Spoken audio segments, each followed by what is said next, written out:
What is up, guys? DocRedstone here, and today I am here on the Working Draft server, and kind of been frustrated here. I got this quarry going because obviously I want some resources, and I believe this is a 25 by 25 square that I got going on here, and it's just with the quarry block, which requires about 11 diamonds, and then I got these chest hooked up here, and a couple peat fire engines. Now the problem is, peat does burn for a very long time, but it went through about a stack and a half in maybe 5 hours ish, and so obviously I didn't get too deep. Right here I'm at 77. Let's see here. If I fly down here, only got me down to 35. And like I said, that took quite a bit of time. Come on, there we go. And it definitely wasn't quick, and required peat, and I had to, manage it and reload it. And so I've definitely wanted a quicker way to do things. So I've come up with a design. Now, if you guys remember last episode, I went a little obnoxious and kind of explained some of the red power principles, such as block breakers and deployers and frames and how they work. And I did do that for a reason, and it's for this reason right here. Now, here's your normal standard quarry right here, and to give it the benefit of the doubt and assume that you can make it as fast as entirely possible, I have some Stirling engines here, and I have 15 of them, all with a stack of coke coal, which would burn for almost an infinite amount of time, and it would make it extremely quick. Now over here, I have used the frames to make a cool design that basically has a bunch of block breakers here on the bottom, connected to some frame tubes, some frubes, as you could call them, and connected that to an ender chest. And the output of the ender chest is then being pulled out here with a couple of these filters. Now over here, I just have a quarry with some gold transport pipe and a couple chests here. Now I'm going to go ahead and compare the two and show you. Now this is digging a 15 by 15 area, which is extremely obnoxious. Nobody's going to do that.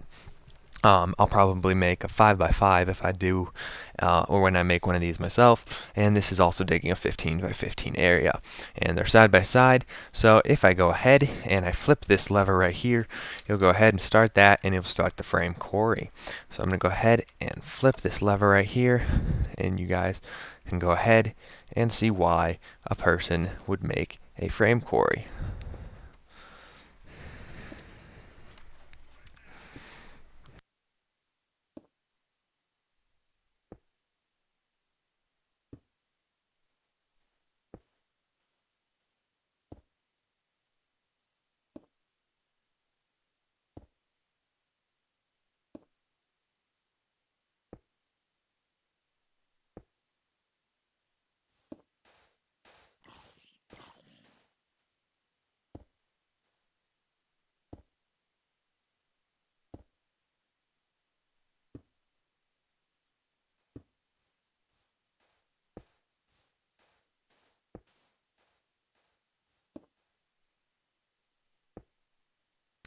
Now I could continue to let this demo here show you guys honestly like that there's literally no comparison. If I come over here to these chests, you can see that this chest is just like packed full, this chest is packed full, this chest is packed full. I mean, it's crazy full. Right here we're on level 83, and the frame is already down on level 47. No joke. I mean, this thing gets down to business, it gets to work, whereas this quarry just got past almost the second level. Now you could probably make this quarry faster. I could go to an even bigger extreme and in essence hook up 50 engines, but that's not feasible. So as you can see, this is the exact reason why in that time that I've been talking, oh, it got stuck on something. So it isn't entirely perfect. It did get stuck on something. Let's see what it got stuck on. Oh, spiders. So it does get stuck on mobs. So it's not perfect. It's not foolproof at all. But it's definitely much quicker and much better than these normal quarries here that, just got to its second level. Now, I feel the need to say real quick that it actually did not get stuck on mobs, that these can actually continue to go through mobs. I misspoke. I've actually run out of frames in my deployer. So if I'd go ahead and load that back up and flick the lever again, just for the purpose of demonstration, I kind of jammed it a little bit, so I'd have to manually fix that. But as you can see, it's going to keep going down. So much quicker fix, and as you can see, this guy just got down to level 3. Now, before we get down to the nitty-gritty building of a fancy quarry or whatever, I need to get over here, and this is my old plot where my quarry is. We actually deleted some chunks and let them regen back in. There's a volcano over there, but this is what's like tearing me apart. We got a Thumbcraft 3 dungeon. I haven't been in it. I haven't opened it. I'm kind of interested to see what's inside. So we'll come in here. Skellies. Creepers. That'd be awesome if there's a creeper spawner.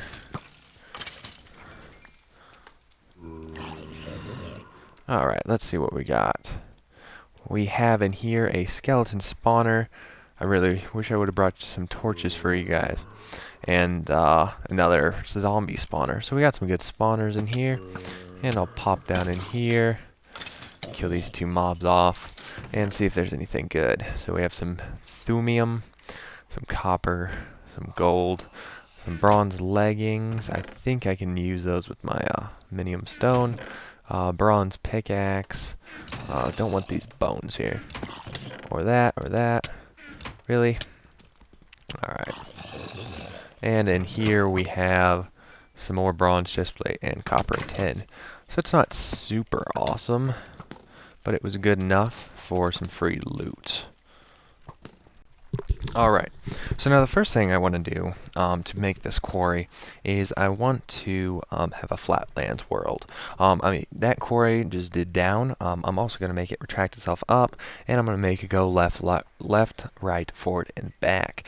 And that way I can control it around the world, and instead of just having it go all the way down and having to rebuild it. And that can also be done with frames. Now, the good thing is, as well, that we are running the Direwolf 20 pack, and it can use Mistcraft, which is a really cool system here. This is actually Jaded's book, but you can actually create a world of your own that has special features. For instance, I can make it have spontaneous explosions if I wanted to. It could be a Skylands world. It could be charged. It could be accelerated ores, which has a high chance of corruption. But it can do various things, and I do want to have a Flatlands world and hopefully make it eternal day, and that way my solar panel can constantly run even if I hook a chunk loader up to that up to my thing, and it will run forever and ever. So linking books will link you to your current world, and if you put feathers next to a linking book, you get a descriptive book.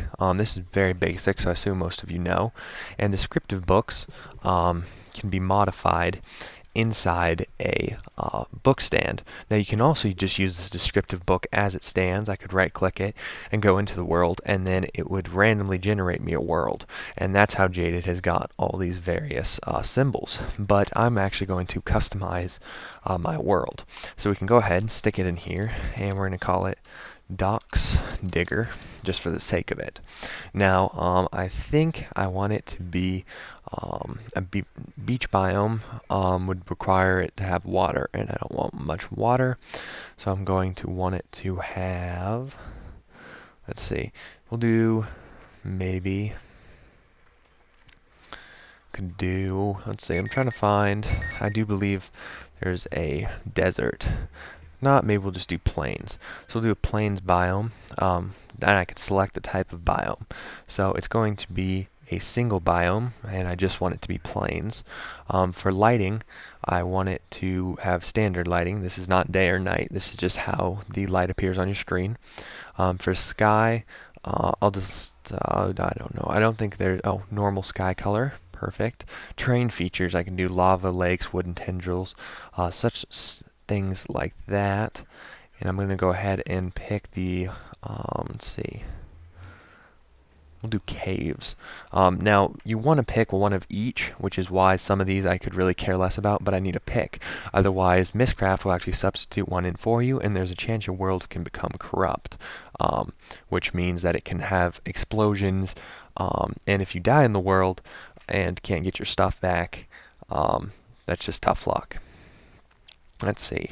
Now I can make it a void world, which means it'll just have a platform. That's obviously not what we want. Standard terrain, which I might be able to do since I'm doing plains. Flatland, which is be ideal, and cave world, which we do not want. So I'm going to I'll pick this eventually, but I'm going to do these other features. Now for time, we want it to be eternal day. And I know this has a chance of corruption, so I'm actually going to have to sit around the world and check it out a bit before I decide to do any building in there. Weather, we want no weather. And that also has a chance of corrupting the world, but a very small chance. And then world modifiers, such as spontaneous explosions, skylands, charged, accelerated, you don't want any of these. And there's a low chance that these will be added. World modifiers will be added to your world. Now for terrain generation, I know I picked a plains biome, and I picked it to be a single biome, so it'll just be a plains biome. However, there's a chance that the plains will have a hill that'll be too big for my thing to get over, and I'd have to dig it by hand, which isn't terrible, but I think it'd just be easier to do flat. So now we can go ahead and put this in our inventory. Now, if I would right-click this book and go to this world right here, there would be a problem in that this book would get dropped on the ground right here, and I'd have to come back and pick it up. Now, there's a way that you can avoid that, and we have so happened to make it. Now, this way isn't cheap. This actually cost 8 diamond blocks, and it cost a gold block as well, and this is called a link modifier. Now it has several settings such as interlinking, disarm, following, generate platform, etc. And the maintain monument. Generate platform will generate a platform in the world, which is a good thing to have because if you generate in a void world, that will generate platform, you'll just fall to your death. Following means the book will follow you to that world. And I don't need to do interlinking because this does not link to the current world I'm in. So we're going to allow it to generate platforms and allow it to follow us to the world. And so if we go ahead and go to Doc's Digger here, it takes a second, so don't worry about it.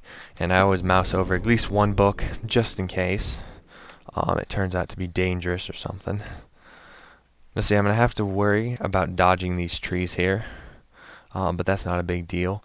And for the most part, this is an extremely flat world with normal world features.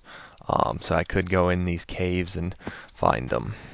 Now, most of the time when you go in a Mistcraft world, you'll want to have a linking book back to the world that you came from.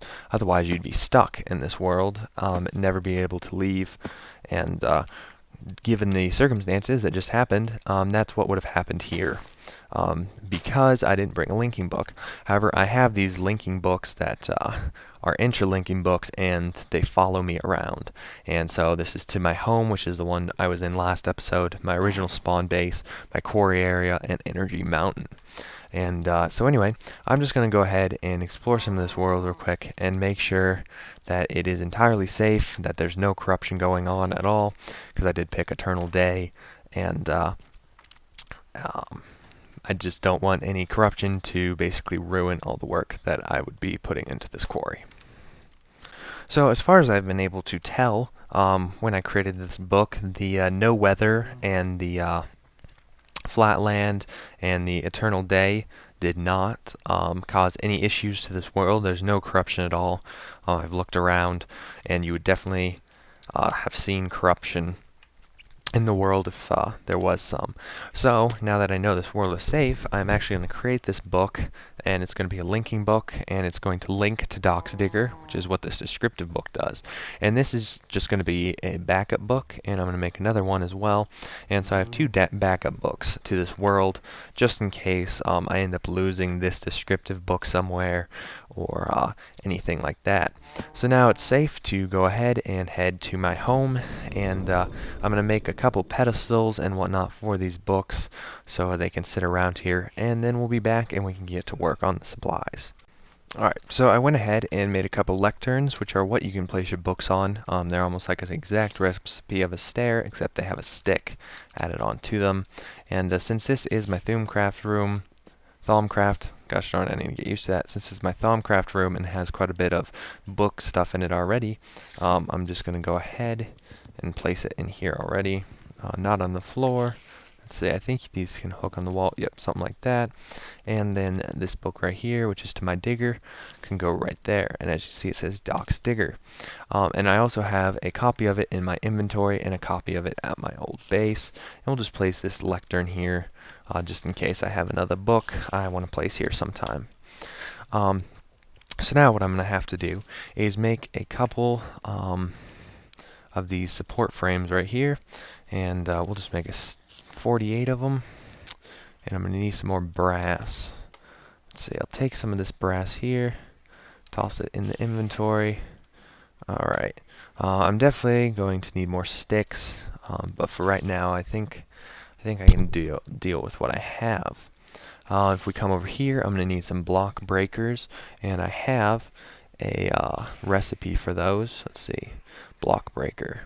And they're going to need some pistons, and the most annoying part is this iron pickaxe. So I am going to have to create a crafting bench, I think, just for these block breakers, because of how they're going to work with the pickaxes. So let's see, we got some of this, and we're going to need 3 of this, and we'll need this. Okay, so if I go ahead and break these oak wood down, and let's see, 1, 2, 3, 4, like that. So we can do this, and we'll get a chest. Do this, and we'll get a crafting table. And then we're going to need one more piece of wood here. So 4, which is perfect. It's almost like a piston here. And then we'll place this here, that here, like that, and we'll switch it around, and there we go.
Alright guys, so I was going ahead and getting ready, and I was joined here by Mr. Opaque Mango. Say hello. Hello.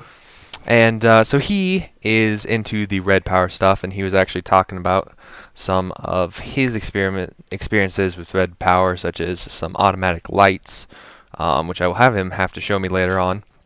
But Yay. I was going to have him come watch and see if he could lend a hand in helping with the red power quarry. Now, have you seen anything about red power frames or frubes or anything like that? I have seen frames. I have no idea how they work. Okay, well then maybe we'll do a small demonstration. So if you come over here and you see this book called Doc's Digger, you can go ahead and use it, and it'll get you to my digging world, and it's just a simple flatland world here. I figured it'd be easy for the digger, Oh, nice. so it's infinitely flat. So anyway, let's see. We'll open up this red power 2 bag. We'll get out my battery box, my battery, a frame motor, a support frame, a couple of them. You don't happen to have any smooth stone or anything like that on you, do you? No, but I can run and get some real quick. That's alright. I have some back at my base. I just need a button real quick. Let's see. Button. And of course, I don't have a button. Lever works. Okay. So, I've lost the mango. I mean, Okay. I'm enjoying the flatness with these new hands. Right. Alright. So, basically, this is a frame motor. And basically is what moves the frames, and we'll put a battery box here with a battery so it can be powered, and Oh, so that's just a simple way for portable power. And we'll hook a lever up to this frame and frame motor, and I'll see show an you kind arrow. of the basics. Yes, the arrow is going to be the direction it's going to go, and so if I put it on this side, it actually won't go. You have to place it on top, and I'm just going to go over basics because last episode that I recorded earlier, I kind of did a more detailed explanation. But basically, if I go ahead and provide power to this, you can see it moves the frame like so. And Oh. if I go ahead and once again provide power, it will keep moving it. And frames have a nifty little feature. Well, that I actually move any block that's attached to them. So for instance, we'll place that block there, that block there, that block there, and so they're directly connecting one of these frames. And so as soon as I provide power, it's going to move all those blocks along with it. Word. So, and it can do this for up to 100 blocks. So, So many ideas now. yeah. So frames are pretty cool, and I love them. I'm going to steal this power back to this battery. So anyway, that's going to be the basis behind what I'm going to hook up here. And this world is extremely nice because not only is it entirely flat, it's eternally daytime. So if you watch that sun, it's never going to move. It's going to be always right there, which is awesome because I'm going to hook this battery box up to some solar panels. And it's Nice. going to be infinitely powered during the day. So that's what we're going to do there. So let's see. I'm going to need some tube frames here, and I have all this in my inventory. A mango that's circling me. Let's see. And let's see. Now these frames are also really cool too, because I'll put one of them on the ground. You can see we have this right here, which this is a redstone tube frame. So not only is it a frame that can be moved and manipulated by a redstone motor, it also has tubes in it, so any connecting block, such as a block breaker or deployer, can function from these. As you can see, they hooked directly to them. Oh. And if I hook I'm not going to do the setup right now because it's a bit longer and I'd have to get the stuff. But if I'd put a piece of insulated wire up on top of here and provide a redstone signal, it can also provide a redstone signal to the deployer and the block breaker. So it has like 3 different features. Okay, I'm learning. So, see, I think I have some cobble in here. Boop, boop, boop, boop. Where'd I put it? Okay. So now the cool part about these frames too is I'm going to make it have a basically a head that's going to push down with the block breakers that you saw, and it's going to break the blocks below, and it's going to keep going down until it gets bedrock, and then I'm going to have it pull itself back up. And I'm also going to attach frame motors to the bottom of the frame itself, and it's going to be able to move it left, right, front, and back, the entire machine. That's so cool. So basically, it's like a quarry that can be moved by a redstone signal, and I am going to make it 5 by 5, the head, so it's going to mine 25 blocks at a time, whereas a quarry can do one.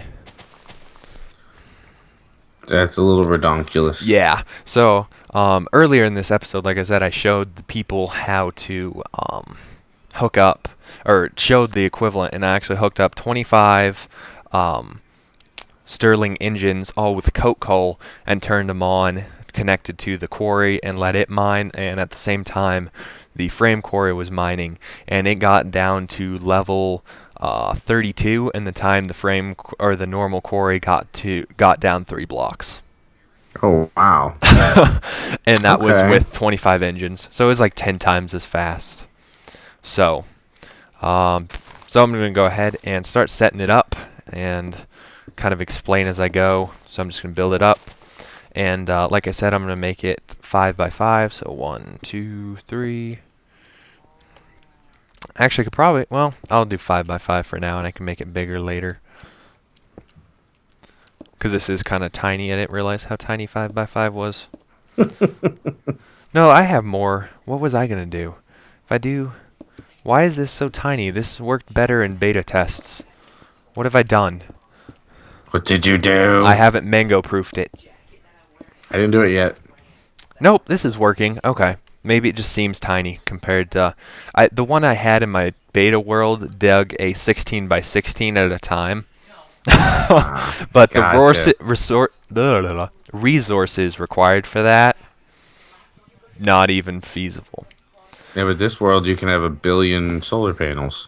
Yeah, exactly. So this is actually a bit nicer. Okay, so basically this is going to be the head, and I'm going to come down underneath here, and I'm going to hook up these block breakers like this right underneath. And so basically for a block breaker to work, it's going to need a redstone signal. And luckily for these frame tubes, or for me, these frame tubes can provide a redstone signal for me. And so all I have to do is provide a redstone signal to one of the frame tubes, and it'll power them all. And I didn't know if you know, but red power, redstone wire and all of that stuff actually has the ability to be 6 times longer than redstone. So actually, just the single red power redstone wire can travel 256 blocks without the need for a repeater, and the same goes with these tubes. Nice. So red power is like 10 times better than normal redstone. Sorry, Mojang. Mojang is. So, have you noticed that Mojang is slowly turning Minecraft into feed the beast type thing? Yeah, like they added now you can have like the enchantment books, and now I think they're even adding a block that's you can, like a redstone block, and then you can power it, move it with pistons, and then it'll release its power. The newest one I saw was a light sensor block, and I was like, uh-huh. Oh, is that supposedly for the 1.5 update? That's what I saw. I saw something on Jeb's Twitter. Oh, nice. Oh, I was like, ooh, pretty. I forgot my diamond saw. I'll be right back. You need a saw? My diamond hand saw. Alright, there we go. And also, I have here, and I will show you this because I know you were saying you were having issues with yours earlier. Here, we'll come down here. So as you can see, we have this very fancy looking block right here, Ooh. and this is the chunk loader. And so as you can see right now, it loads 9 chunks. And so I can tick it to show lasers, and you can actually see the chunks it's protecting. Okay, I can't see that, but that's cool. Oh, you can't see it? All right. And break it and let me see it. Here, go into the GUI and then try clicking show lasers. Or can No, you it not? says this chunk loader does not belong to you. Oh, wow. That's kind of cool. Here, I'll toss it. Oh, I wonder if it's because I built it. I don't know. I'll try letting you pick it up. All right, see if you can do anything with it. Oh, nice. Show lasers. And so you can see right now it just allows you to load 9 chunks, and if you hit the plus arrow, I think it could go up to 512. Circle, line Z, square. This is ridiculous. Yeah.